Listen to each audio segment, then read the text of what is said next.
You're watching Shalom TV, celebrating Jewish culture. Funding for Shalom TV has been provided by the following.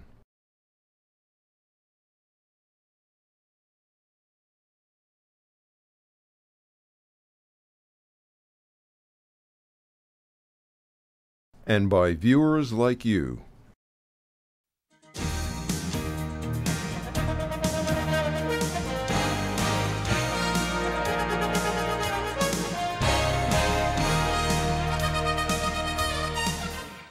I'm Mark Golub, and on Sunday, September 26th, the State of Israel ended its moratorium on construction within existing Jewish settlements on the West Bank.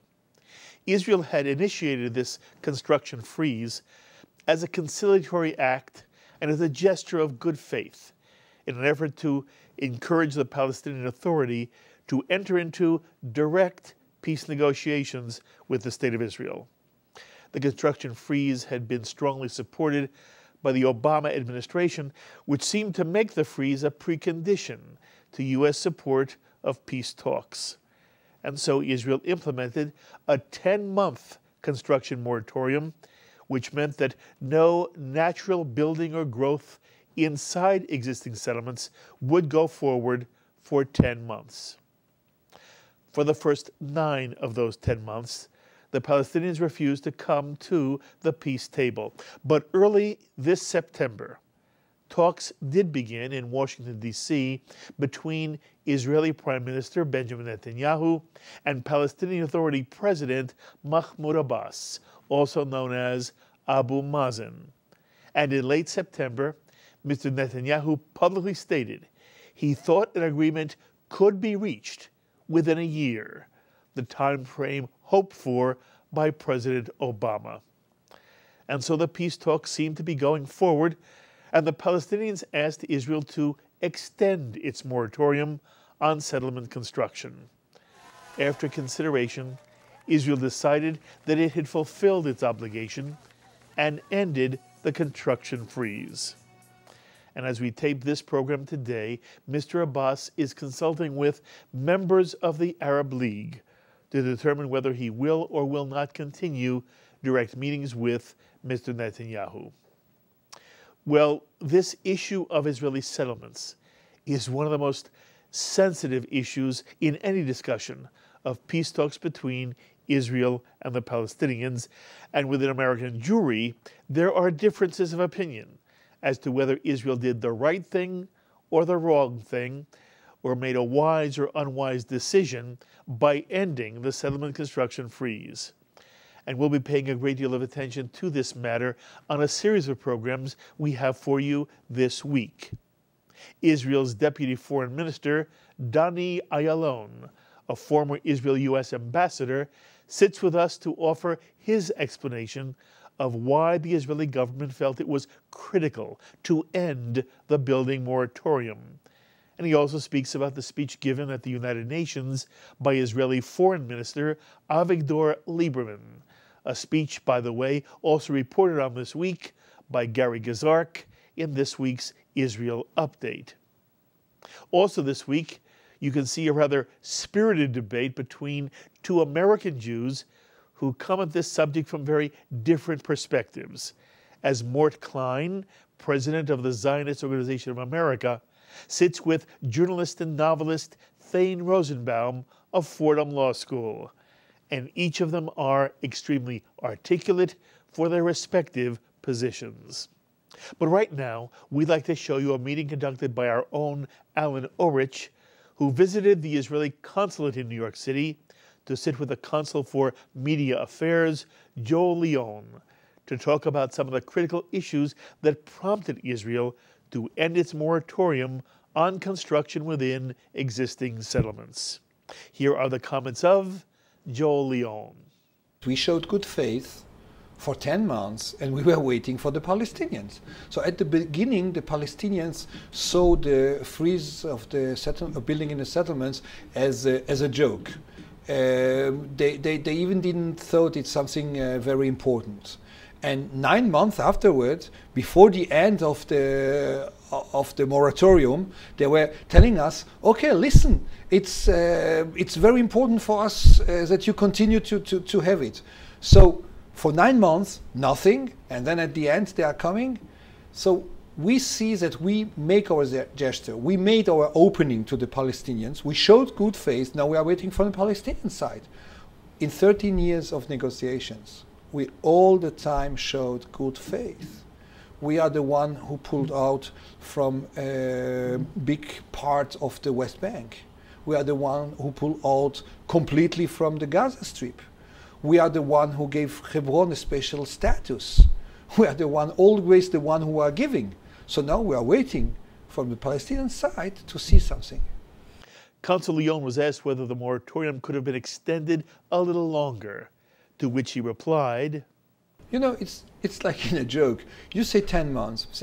Say 10 months. Okay, so perhaps it's not 10 months, it will be 12 months, it will be 11. We said 10 months. It's the end of the 10 months.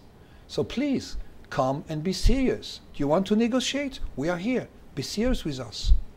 Joel was also quite explicit in describing the changes Israel feels the Palestinian Authority has made on the West Bank, and how, in contrast to life in Gaza, there are different patterns developing within West Bank Palestinian society.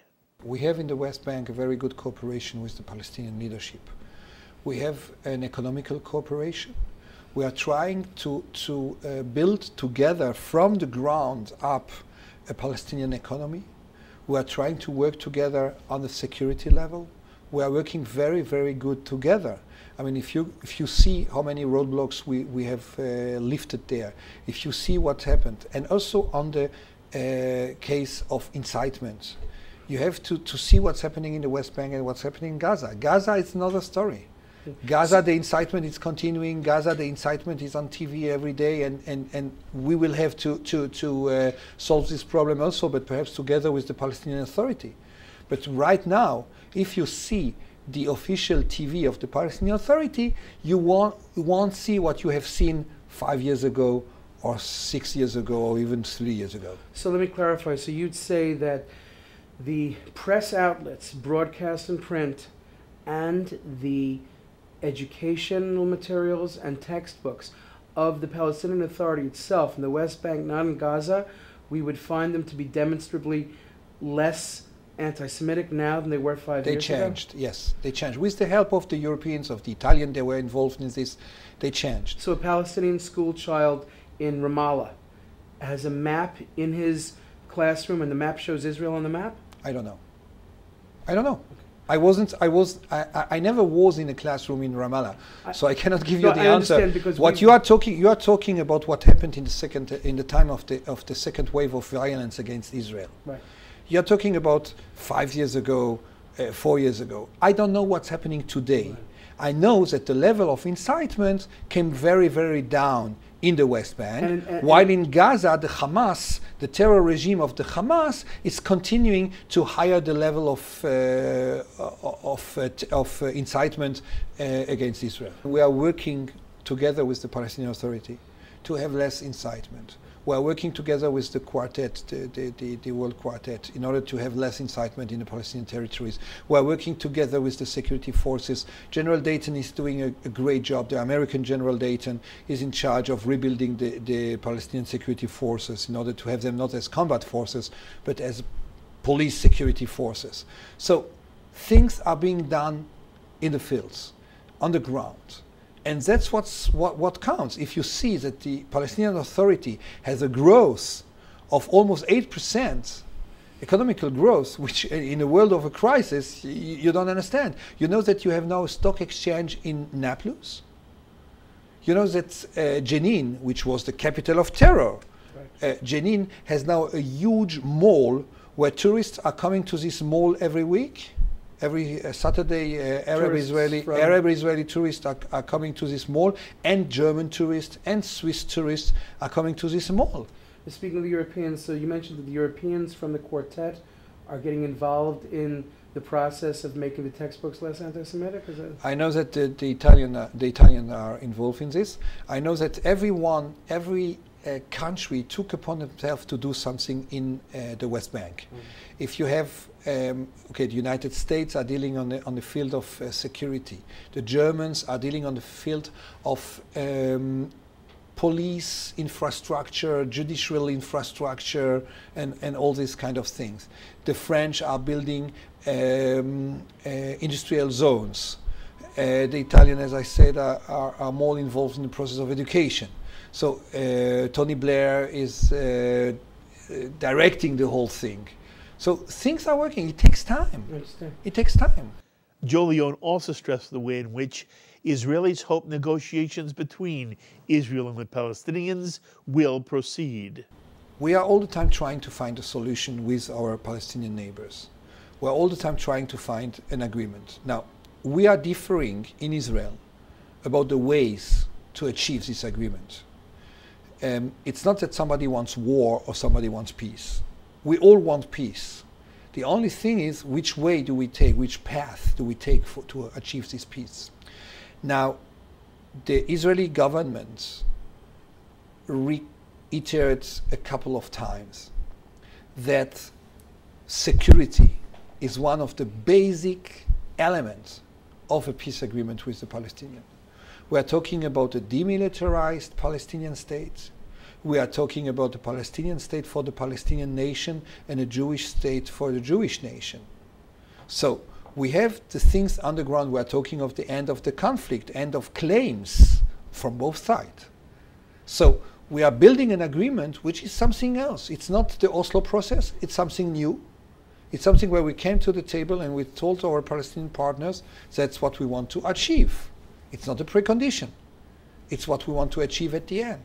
Because security is very important. And I don't see, not this government and not another government of Israel, bounding under pressure of any country in the world and lifting the security interests of the State of Israel.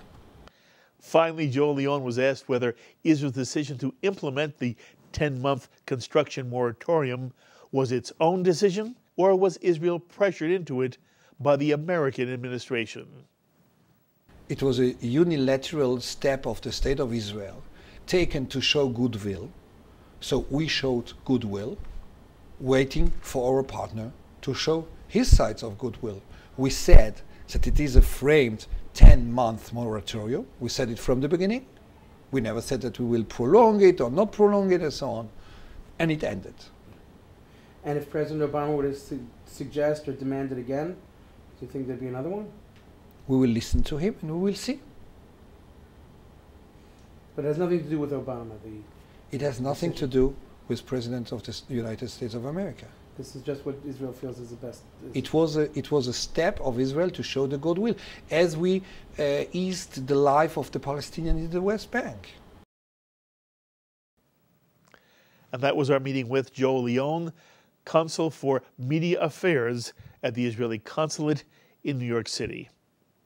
We also had the chance to speak by phone with one of American Jewry's most outspoken and articulate leaders, Rabbi Eric Yoffie, president of the Union of Reform Judaism, the organization of Reform congregations in North America.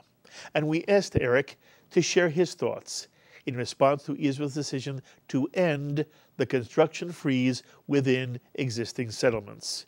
Here's what Eric Yoffie had to say. Eric, when you saw that Israel was not going to extend its moratorium on construction building, what was your reaction? Well, my reaction was, I hope and pray that the talks don't collapse. It's absolutely critical that they continue, and obviously I'm worried about the future of the talks. What we don't want is the talks to collapse and then a public discussion that revolves around the fact that they collapsed because Israel insisted on the right to build settlements without restriction. I think that's a disaster for Israel. Its settlements are unpopular here. They're opposed by the government of the United States. They're opposed by all of Israel's allies. And it would create a very difficult and problematic dynamic, and I hope that doesn't happen. I would have liked to see Israel adopting the position of Dan Meridor, for example, who's a member of the Security Cabinet. The same position was taken by Miki Eitan, who's a longtime Likud Knesset member, saying Israel is going to continue to build settlements, but in defined areas of the major settlement blocks that we all know, no matter what happens, are going to remain part of Israel. I mean, that was a specific program put forward by a member of the Prime Minister's party. I think a public position advocating something like that would have changed the nature of the debate. And look, another possibility: you say, all right, the settlements are a gesture, so then the Arabs have to make a gesture. If they want Israel to do something that has symbolic value and practical value, perhaps as well, what are the Arabs going to do in return? So, for example, invite the Prime Minister to speak before the Arab League, convene a meeting of the President of Egypt and the King of Jordan and the King of Saudi Arabia. In other words, ask for some kind of symbolic gesture from the other side. As it played out, it seemed to be Israel saying, we want to build settlements, and we insist on the right to do it without restriction. And again, I think that's a dangerous argument for them to make. I think if it had been framed along the lines of one of these other options, it would have been, in terms of public consumption, not to mention possible government reaction, I think it would have been accepted much more positively. But look, American Jews who simply want to take the line, settlements aren't important. Settlements don't make a difference. I don't think that's helpful. Mm-hmm. And settlements do make a difference. Those of us who do the actual work of making Israel's case out in the community and meet with Christian groups and meet with others, including friends of Israel, including good friends of Israel, know that unrestricted settlement building, which at times seems to be what Israel was advocating, is simply not something that is understood outside of the Jewish community. It can't be accepted. People say, if you want a two-state solution, why do you do things that make a two-state solution more difficult, if not impossible, to achieve? And that is a difficult argument to handle, to say the least. It's an argument that has some validity. And I don't think Israel's campaign, its case to the American public, which is very strong, which is exceedingly strong, can be built around that premise. Part of what my problem with what's happened here is that up to now that seems to be, the way it's kind of played out. If the talks continue and relations with the American government, remain strong, then I won't be too worried about it. If not, then that's a different story. Are you optimistic now, or are you pessimistic? As of this moment, I remain guardedly optimistic that the American government will find a way for the talks to continue. Shana Tova Mituka. Have a wonderful, sweet year, Eric. We'll talk often. Very good. Be well, Thank Mark. you, Eric. Right. Be Bye-bye. well. The thoughts of Eric Yoffie, president of the Union of Reform Judaism. And so I invite you now to watch my meeting with Israeli Deputy Minister Dani Ayalon, one of Israel's most eloquent diplomats, and also to watch a discussion between Mort Klein, president of the ZOA, the Zionist Organization of America, and Thane Rosenbaum, a novelist and journalist who's written extensively on Israeli issues. They make for good television. And as always, I invite you to be in touch with me with any of your thoughts on Israel's decision to end its construction moratorium. Please email me or write me this week. I look forward to hearing from many of you. Until the next time, I'm Mark Golub.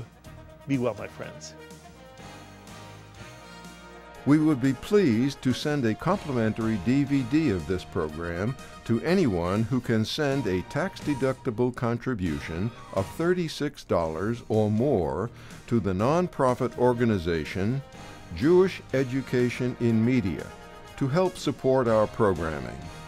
Tax-deductible checks may be made out to GEM and mailed to GEM, Post Office Box 180, Riverdale Station, Bronx, New York, 10471. Please indicate the program for which you would like a DVD, and we thank you for your kind support.